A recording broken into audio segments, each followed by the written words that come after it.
Welcome to the Franchise Woman Podcast, where passion and purpose collide, profits are made, and relationships forged. I'm Rebecca Monet, CEO and Chief Scientist at Zoracle Profiles.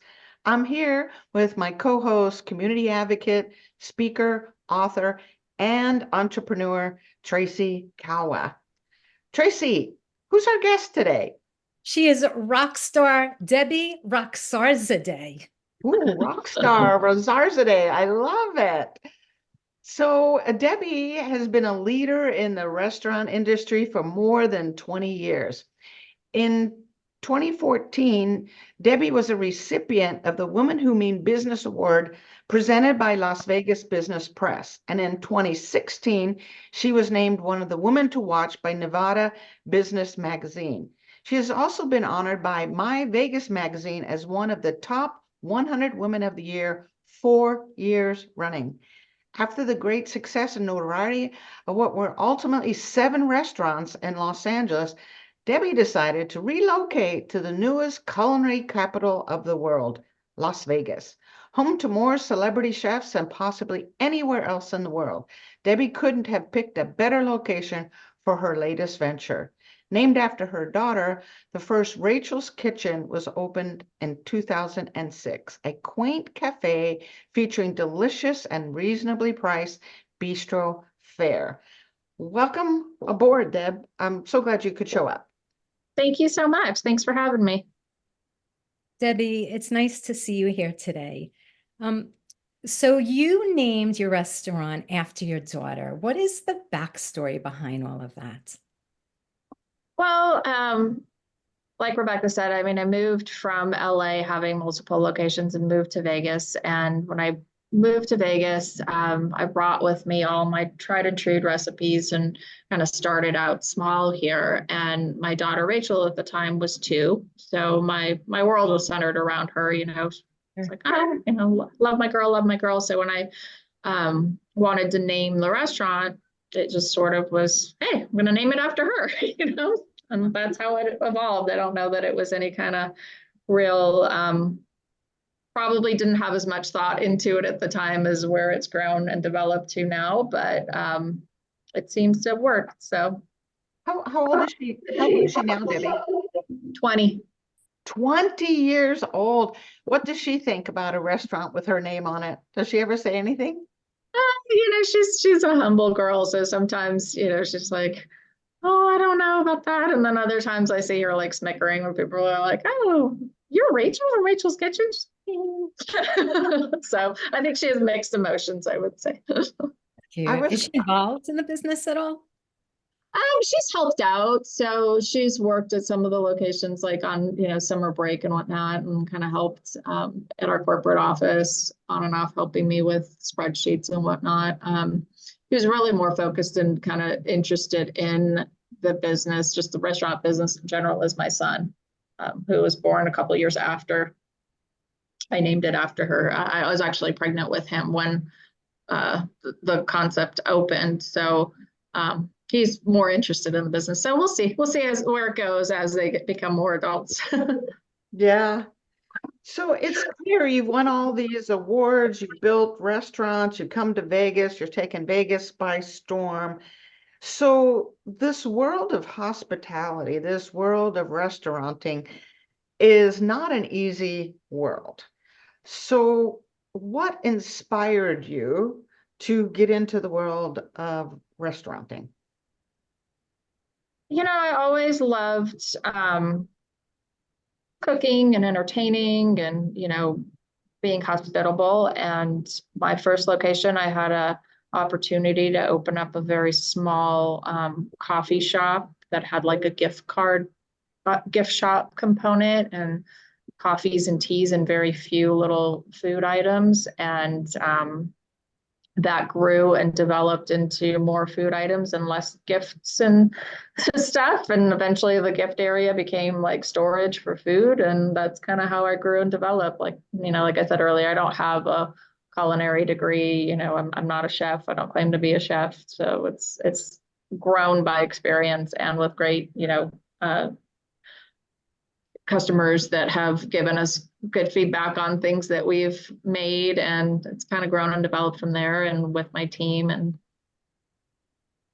It's that organic growth. The word I come up with is that organic growth rather than I'm going to take over the world, right? I'm not yes, about building an empire.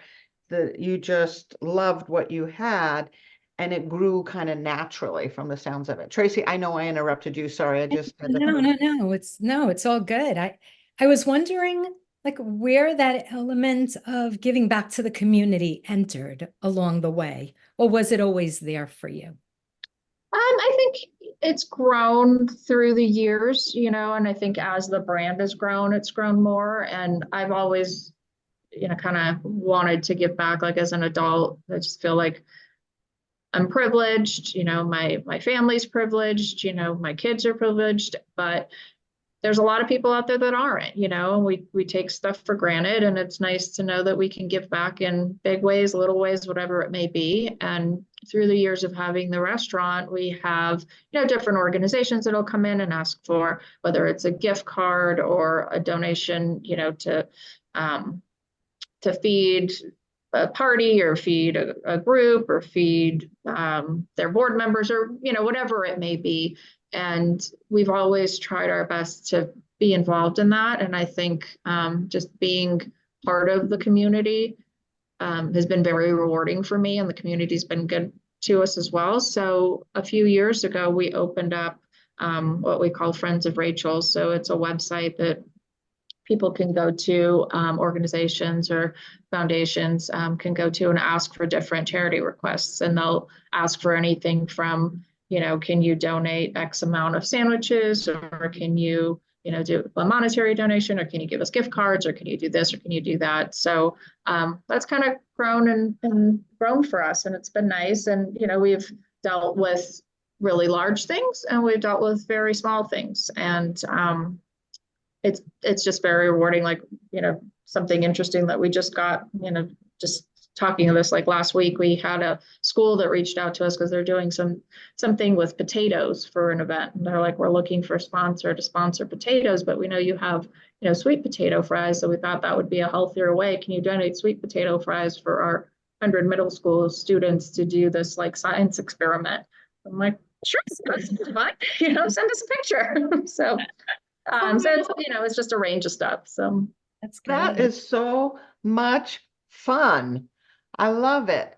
So it sounds like this community aspect is kind of part of just the culture at Mhm. Rachel's Kitchen to be involved at that level. Can you expound a little bit more on the kind of why that community is so important and how Rachel is different because you do focus on that? Yeah, so I mean, we have a lot of team members in my own locations, in my corporate office, as well as our franchise partners in their organizations. We have a lot of team members that have been with us for many years. So we're very grateful for that. And our guests, we have a lot of regulars. You know, even though we are in Las Vegas, you know, a lot of our locations are in residential areas. And they just get to know each other. So, you know, our team will see people go from middle school to going to college and vice versa. You know, the guests will come in and see a team member that we have, and, you know, maybe she's pregnant now she has a baby, and now she's on her second baby. So they form relationships. So even though, you know, we're still a small brand in Vegas, but we've got 8 locations in Vegas, which is pretty good. And we have great, you know, brand awareness here. We're still local, and we're still wanting to be connected to the guests. It's not just about being a number, or, you know, we want to have that personal interaction. And I feel like that is something that sets us apart sometimes from some other chains, you know, because you know, yes, obviously we're in business and we have to have certain standards and certain corporate you know, structures that go in place and whatnot, but you want to get to know our guests. And that's what we always talk about. You know, that's very important to us. So I think that sets us apart a little bit. Yeah, that element of customer service. So Mhm. when you're attracting, let's say, potential franchisees, do they already have this desire to give back and to serve the community? Or is this something that is more woven into the fabric of Rachel's Kitchen and what you're looking for when you're finding franchisees? I think it's a combination, it's really about getting to know who we're going to partner with and just making sure they're a right fit overall. I mean, some do know and some don't, just depending on what business they've come in. But if we talk and they're like, oh, absolutely not, I don't want to be part of the community. I don't want to have, my team members know our guests by name or things like that. Well, that's kind of end of story. We're not going to continue, so they need to have that same desire, and then obviously we guide them through of, okay, well, this is what we do here, this is what we do here. And this is why also we set up the Friends of Rachel's, because we have a lot of people that'll come into the restaurants asking for fundraising or whatever it may be. And it tends to get overwhelming. So people are coming in with, donation requests all the time, to dropping it off to the first person at the front counter or asking for a manager or whatever it may be. But now they can direct them all and say, please go to Friends of Rachel's. And then we can kind of look at everything and say, okay, here's everything we have. Here's what we're going to do for this, what we're going to do for this, what we're going to do for that. Yeah, it kind of streamlines everything for you, right? So it's not so hodgepodge. This person's over here giving, and this store is giving this. It streamlines everything. Yes. Yeah. This brings up a question for me. As you were pointing out, Tracy, whether it's the internal team, corporate team, or each location and the culture you're creating there is community and giving and all of that belonging, makes me wonder if this gift of hospitality, that's usually what it's called, when we have kind of a gift of hospitality. Do you believe it's something we can learn to be good at? Do you think we can learn how to be hospitable and to truly serve our customers? Or do you think people are more wired that way, from a young age? I mean, I definitely think we can learn it, but I do think there's certain people that are wired more that way just naturally, so they tend to learn faster and they're more comfortable learning that way. Other people are very reserved, and we see that in our team. We have people that have grown with us, they've started in the back of house and we're like, hey, you've got a lot to offer. You've got a great smile. You're very friendly. You know this, that. Why don't you come work in the front of house? Oh, no, I don't want to work in the front of house. I'm like, no, just try, why don't you just work one shift in there, see how you feel, So sometimes you can bring it out of the person, and sometimes it's the confidence that they need. And sometimes it's just the repetition and just, as they get to know the environment, they know the menu better, they know what to expect. It's not as scary going out there. And then we have other people that are completely the opposite. They couldn't be friendlier. I mean, they will talk to anybody and everything. And sometimes, it's not positive because I'm like, okay, stop talking. There's like a line behind you. Like you gotta like talk and serve them. You gotta talk and ring them up, so a combination of both. That's great. So true. It sounds like it's an environment where, you're in a city, Las Vegas, that's always on, always humming, always buzzing. And then the industry is an industry that can be always on. So how do you, first of all, do you find that to be the case? And second of all, how do you unwind or decompress from all that? Yeah, it definitely is the case. I mean, that's one of our, kind of our service standards. We say you're always on stage, someone is always going to be watching you. So, don't think because, they're eating their food, they're not watching you, how you are interacting, whether you're wiping your hands, whether you're washing your hands, you're touching your nose, like, you're always, always, always on stage. And that's how I feel also. And, even though Las Vegas is a big city, it's a small community. And I bump into our guests all over the place, the grocery store, at, exercise studios, wherever it may be. So sometimes it's, it does get a little exhausting at times. Sometimes I get home and I'm like, I just want to sit here with my dog. I don't want to talk to anybody. I just want to like be or go for a walk. And so it can be a lot, but at the same token, it's very rewarding. And it's fun when a restaurant is buzzing and things are working correctly and the food is coming out and guests are getting fed and everybody's happy. It can be a really, really great environment.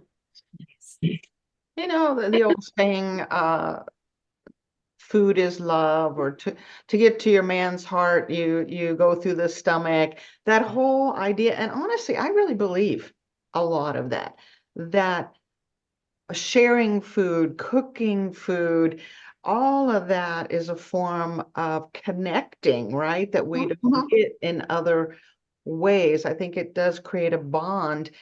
So here we are serving food, delicious food, but at the same time creating this community where you're seeing the regulars. You're part of an extended family. At least that's what it sounds like, right? Is that what you're telling me? This is what Rachel's Kitchen is.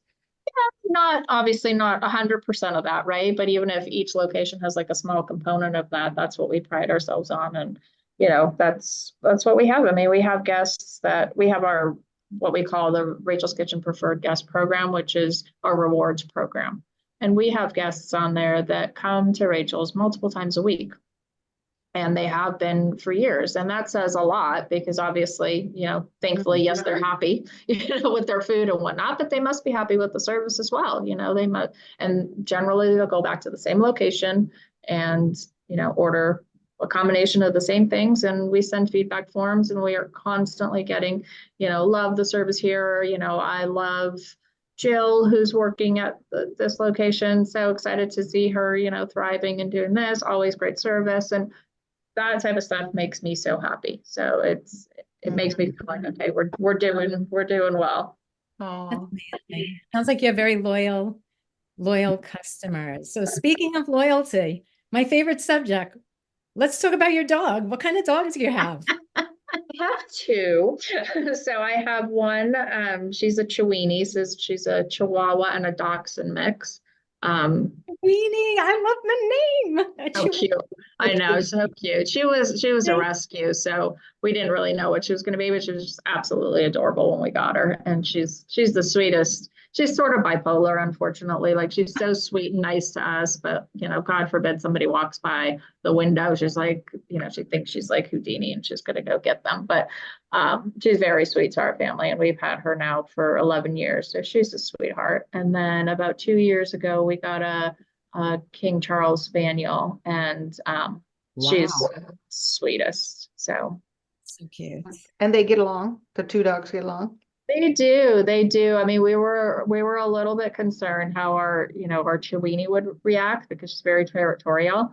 But when we got Zoe, the baby, she was also a baby. She was tiny. So our Chiweenie, her name is Abby, kind of took to her, and I think she feels like she's the mom or the parent, and Zoe kind of goes along with it. She's like, okay, whatever she says, I'll do. Yeah. So yeah, they're sweet. So cute. We'll have to get pictures that we can post up. So this is fascinating because even this whole idea of community and connecting and service and food being loved, it's just such a fulfilling business you must be in when you get this beautiful feedback and you see smiles on people's faces and tummies that are filled with nutritious food. But I'm going to ask you a question. You've had hundreds, if not thousands and thousands of customers. Tell us a story. The most interesting customer, crazy event that happened.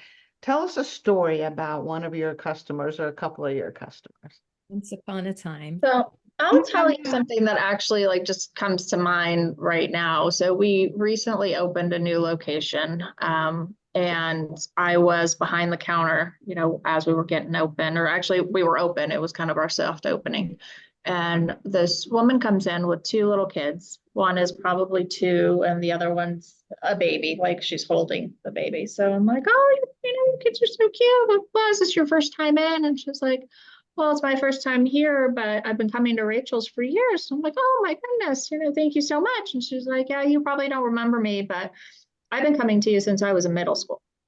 And I Aw. went to middle school here, right by your first location. And, I came to you throughout high school. I went away for college. Now I came back and I couldn't wait to bring my kids here, my husband, blah, blah, blah. And I was like, that just stuck with me. And I went home and I told my family, and I'm like, well, first, I guess I'm getting old, but two, that just says so much that somebody would remember that and, kind of come back. And now for her to come back and share this with like her own little kids and say like, oh, I used to, go to this spot when I was 12 or 13. So that was a heartwarming one. Mhm. Yeah, very much so. I just Yeah. have chills. Yeah. Yeah, it's incredible. It's amazing. And we've had many like that, not to that extreme, but many that, came to us in high school and then now they're coming back like and introducing their husbands or whatever it may be to the brand when they're coming to visit their family at home or things like that. Yeah. You know, I have to say, not living in Las Vegas, right? Like there is a certain stereotype about, I just have to pull the elephant, right? Oh yeah. About it. It's like the whole what happens in Vegas stays in Vegas. And you just remind me of such a like dichotomy to that whole culture, like such an example, right? Like the awards that you win, the examples that you set, the community service, the giving back, the formulating community within the middle of this, like happens in Vegas, stays in Vegas. It seems like such a dichotomy. Just I don't know. Can you speak to that somehow? Well, I think Vegas has a lot more to offer than most people think. I mean, even, down to my own friends when we moved out here, they're like, where are you going to live? Like in a hotel? I'm like, no, there's actually a suburb, there's multiple suburbs and it's grown and developed so much. So, I live in a suburb that's about 20 minutes west of the strip called Summerlin. And that was where the first location opened up. And it's really like it's suburbia, it's lots of young families and people walking their dogs and doing the things that we do on a regular basis. I mean, yes, there are slot machines in the grocery stores, so it's a little bit different. And there are, billboards with women that are maybe not as decent as they should be, driving down the freeway and whatnot. But other than that, I mean, it's like living in any other town. And then, on the other side of the strip, there's Henderson, and that also has a lot of little pockets like Green Valley and Seven Hills and McDonald Highlands. I mean, those are all kind of suburbs as well. So there is a different world, but I do agree with you. Majority of people are like, Vegas? Oh, so you must have all your restaurants are in the strip, right? Right? What hotels are you in? I'm like, well, we have one at McCarran Airport, or which is now Harry Reid Airport. So that's kind of our touristy spot. And that's a small little location that we have. It's more of a grab and go because it's in an airport. And then we have another one that's, kind of technically on the strip in this outdoor shopping center called Town Square. So that has a lot of tourists that come in, but also has a lot of locals because it has a ton of offices around, lots of residential around it. So we're not really your typical, Vegas tourist spot. Yeah. Yeah. And that's the differentiation about what you're doing. Plus, you're franchising, bringing in that entrepreneurial spirit. I'm going to ask you an off-the-cuff question. I actually am borrowing this from Tracy because she has asked it. Sorry, guys, I have workers coming to the back of the house. So the question is, when others look at you and they work with you on a day-to-day basis, what are 3 words that they would use to describe you? What do you think they would say about you? Most of my new team members, when they first meet me, I think they are a little shy or, kind of step back or taken back or whatever, just because they're, um, they know I'm the founder of the concept. So if I, walk into a restaurant, they're like, oh my gosh, she's here, and I'm always like, hi, nice to meet you. I'm Debbie, I've heard about you, or, what's your name, blah, blah, blah. So I think after a little while, after they, well, not all of them talk to me because all of them, sometimes they don't talk to me. And I'm like, why don't they talk to me? But then, the team members that are there, they're like, oh, they're just shy, they're not sure what to say. They don't want to mess up in front of you. But overall, I think most people say that I'm humble. I would agree with that. yeah, I hear that a lot. I hear, kind of passionate, like obviously she loves her brand and, I'm in there whenever I go into a location, I'll pick up a dish. I'll, go talk to a guest. I'll not that good on the point of sale system anymore, but I'll take an order, so like, I really like to just kind of be ingrained in it. And, so yeah, I'm a little passionate and I think committed probably, I'm still here at the office all the time and, still embedded in the brand, maybe not to the same that I was initially when it was one or two locations, but it's still read a lot of the emails that come through, involved in all of the kind of decisions that are made as far as menu planning and changes and whatnot. So It's great. it's great. I just love the fact that you're shedding light on the fact that you can actually like live, work, and be an entrepreneur in Vegas. I mean, I love that. I love that whole concept. Yeah. For Yeah, sure. I mean, Vegas definitely has a lot more community than people would think. And I think ever since we've been getting, the sports teams in here as well, we had that shooting, the 1 October shooting, and that really brought, I think, the local community together and just like, we love our city and what can we do to kind of, take charge of our city. And that was around when the Golden Knights started, the hockey team started here. So it really just kind of brought everybody together. And then after that, we got the Raiders that came in. So it's just, even though it's very touristy, there's still just a lot of locals. And if you drive around and you see, license plates now, we have a lot of people that have like the Vegas born plates, people are feeling good about being from Vegas versus years ago, it was like, oh, you were born in Vegas, that's weird. Yeah. And bringing these teams in too, Debbie, creates a sense of, okay, I'm for this team. It pulls people together. It creates a camaraderie or loyalty or whatever. Now we're all on the same page behind this team and that team or whatever. Let's talk for a second about the future that you see for Rachel's Kitchen. We're new to franchising, but we're not new to Rachel's Kitchen. So tell us about your future vision for your company. So we are growing outside of Vegas for the first time. So we have a couple locations that are in the works in Dallas, Texas. So the goal is to open up a few locations in Dallas and kind of build the same, kind of local feel with corporate standards going into that market and do the same thing with the community, give back to different organizations and schools and functions and charities and whatever it may be, and really get ourselves embedded in there and do what we need to do to kind of have the same feel in Dallas that we do here in Vegas. So that's the goal for 2024. Fantastic. Awesome goal. So if anybody, any of our listeners are interested, how can they reach you? Through our website, rachelskitchen.com. There's a contact page, through my email. Mine's easy. It's debbie@rachelskitchen.com. Through social media, we have Instagram, Facebook.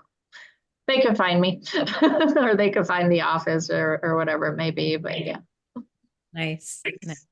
You know what, Debbie, I'm so glad you shared those 3 words of how your team or others would describe you. That humble, passionate, committed. I mean, it's so obvious. It's so obvious. You have made this a lifetime thing, right? You've committed, you're still actively involved. And the passion spills over to others. It's not just about the food, it's about the community and giving people opportunities. And humble, that would be exactly the word I would have used to describe you. This low key but super successful woman that is got her fingers still in everything and really wants to make a difference. So I really, really appreciate you making time for us today, Debbie. And just know you got another admirer here for sure. Oh, thank Yeah. you. I hope you come to Vegas one day. Love to meet you in person and have you try some of our food. Thanks for having me. I appreciate it. Absolutely. And Tracy, I'm going to turn it over to you, hon, for your final words. I just love the whole concept of the fact that you were featured as a woman who means business, right? Is that what the designation was? Can you repeat that designation? Yeah, it was where's the plaque? But yeah, I think it was women who mean business. It was, I believe, the Nevada Business Magazine. Yeah, I think that's amazing. And I can really appreciate that, especially like Rebecca said, with those 3 words of how others describe you. Um, I think we need role models today. We need role models. We see a lot of sensationalism everywhere, even, like from entertainment to really Mhm. and then there you are as making this mark, very humble, passionate, committed, and a woman who means business. So I really appreciate that and I applaud you for it. Oh, thank you. Thank you so much. You were fabulous. Thank you, Debbie, for being here. And thank you to our listeners. Make sure to share, like, comment on Debbie's post. And those of you listening in today on the Franchise Woman podcast, where passion and purpose collide, profits are made, and relationships forged. We'll see you next week for another episode. Bye. Thank you. Bye. Thank